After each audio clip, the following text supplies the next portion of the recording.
Hey guys, today I'm going to show you where the AC relay and AC fuse are located on this 2008 Subaru Tribeca.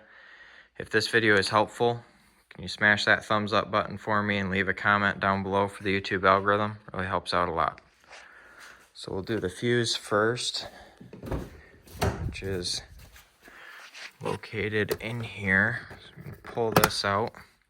There's a legend on the back here to show you where things are, which will tell you that this 15 amp fuse right here is your AC fuse.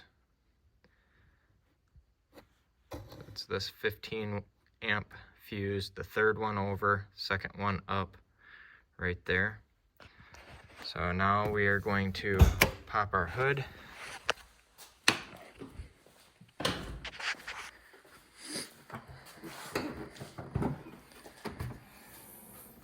We're going to get into this fuse block right here.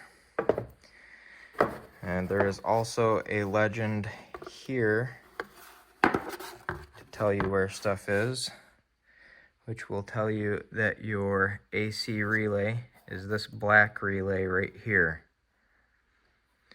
So, I hope you found this video helpful.